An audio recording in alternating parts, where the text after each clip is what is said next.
Do you remember the last ad that you saw about an hour ago? My guess is that you don't, because most of them suck. Have a look at this one. Do you think it's good? How about this one? Right now you can pick up your phone, go on Instagram and see some of the most uninspired AI generated material that you have ever seen in your life right under the ad tagline. But why is that?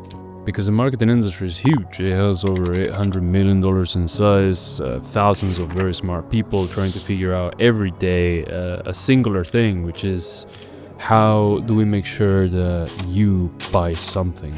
So if that is the case, why are most ads so terrible? Today, I want to answer that question. Because it isn't just about marketing. It's a big story. It's about corporate short-sight, over-optimizing, or it doesn't make sense, and things that change way too fast. So whether you're selling a product, promoting your music, or trying to get somebody's vote, it is really important that you understand how to advertise effectively and also how most companies are doing it wrong. I will say, however, that this is very powerful stuff, so, please be mindful of how you use it.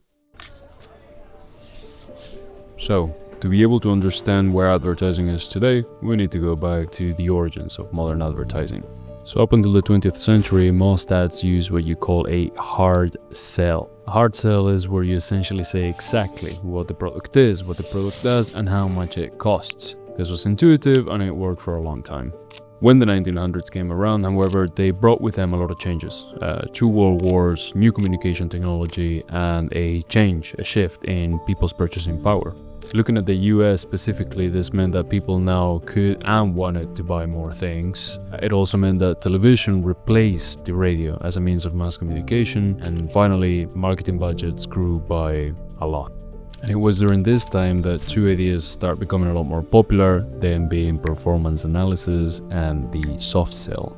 Performance analysis and direct response was brought about by people like Claude Hopkins, David Ogilvy, and Lester Wunderman. And their whole thing was that it didn't matter how cool an ad was, it needed to measurably and quantifiably bring in sales. So now it's not enough for an ad to just be beautiful, it needs to bring in hard evidence about how much product it sold. Agencies at the time took this and they started comparing what worked with whom, where. For example, did a magazine ad with smaller font perform better than one that had bigger font? Or do celebrity endorsements bring in more sales versus ads without celebrities? It might seem funny to us today, but it was really only this time that ad performance began to be seriously measured. And of course, measuring things is a very useful thing, but I want you to remember when this started because it turns into something else in just a few decades. Now, the counterweight to performance analysis will be the soft sell. It's a more psychological kind of way of advertising. It was popularized by Edward Bernays, William Bernbach, and Leo Burnett. They essentially brought a kind of flair or drama to the ads. The product now becomes about the buyer. It's not about what you should buy, but why you should buy it. Now, these new kind of ads, they spoke directly to needs, wants, and fears, and they use storytelling to have product as a vehicle for happiness. Put into very simple terms, it's the difference between an ad that reminds you wanted something and an ad that makes you realize you wanted something. This type of advertising worked so well that Bernays was largely blamed with popularizing smoking as a symbol of female liberation, as well as convincing the US public to endorse the overthrowing of the Guatemalan government. Crazy story, but something that ultimately benefited his client, the United Fruit Company, aka Chiquita Banana. So it's gnarly, but it works. So nowadays, when people talk about the golden age of advertising, they're talking about this kind of ads, which, if you'd like me to make a video breaking them down and how they work, I'd be happy to because they're really interesting. What was funny too was that at this time, the 2 different approaches of performance analysis and the soft sell were pitted against each other, to the extent to which Bernbach went out there and said, "There are a lot of great technicians in advertising, but there's one little rub. Advertising is fundamentally persuasion, and persuasion happens to be not a science, but an art." Now, just pause for a second, grab your phone and open Instagram or YouTube and have a look at the very first ad that gets served to you.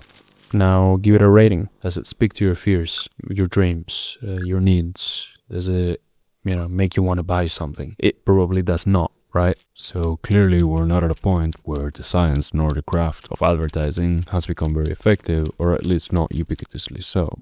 And though we will go into why they are so bad, I need to first tell you about one more thing that happened in the advertising world. So the 90s happen, and over the course of a few decades, everybody becomes used to browsing the internet, right? And as a rule of thumb, anytime that something becomes popular, advertisers begin putting their ads on websites, blog posts, and so on. And of course you could say that that's not that different from a magazine or a billboard, but it did bring something about with it that would change the face of paid media forever. That being that compared to how things have been done up until that point, companies like Google, YouTube, and Facebook started offering a very specific service to the companies that wanted to advertise on their websites. Basically, they said, we are going to show your ads to the exact people that you want them watching them. And the only reason that they could say this kind of stuff and actually mean it is that they had been collecting millions of data points on all of their users.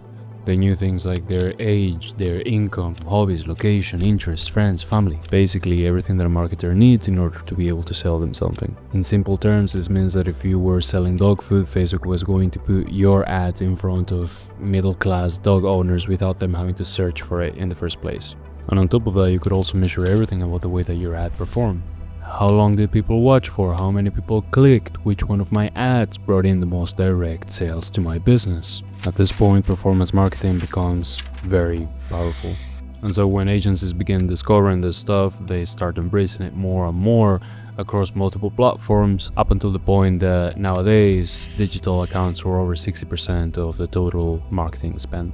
So naturally nowadays we have ads that are extremely hyper-targeted and defined by data. I mean, you have to be some sort of, mental savant to be able to resist the lure of these new age ads, right? So the term quarterly capitalism or short-termism refers to the tendency that businesses have to prioritize short-term profit over long-term sustainability. And to many people this makes sense because it inflates bonuses, it keeps shareholders happy, and at the end of the day, it just makes more money. However, as some of the biggest consultancy agencies in the world usually claim, the quickest way to improve your profits isn't to actually improve your product, but rather to cut your costs. So picture this. Imagine that you're a marketing manager and you need to make sales now. You could, for example, hire a big-time marketing agency, but they're expensive and slow, and this is your job on the line, so we need something that works. And then you hear about the social media ads, which are super cheap to make, extremely cheap to put in front of a lot of people, and much faster to produce, right? So theoretically speaking, you could put a bunch of them in front of a lot of people and one of them is bound to work, which brings you sales a lot faster. So obviously you bring this up to the CEO and they are over the moon, right? You've cut down on company costs, you've increased revenue, but obviously there's no such thing as a free lunch, so you realize slowly but surely that your team's creative capacity starts to erode. The production process that you were used to begins being optimized to tight deadlines, low budget productions, and a lot of the team is made redundant. Then there's even less budget than before, and now you gotta do more with less. Ultimately, you do exist in a financial system that requires your company to increase profits year over year, otherwise the investors are not going to be happy. So the ultimate imperative is to keep the money coming. But since half your team and budget are now gone, you essentially pigeonhole yourself into only being able to produce these low budget ads. And yeah, of course you might not be proud of them or you might not like them, but ultimately it is your job, so you have to do it. And you gotta get those sales coming. So your best bet is to buckle down and get those social media ads pumped out. By the way, if you're enjoying the video so far, I'd appreciate you giving a like and maybe leaving your comments below.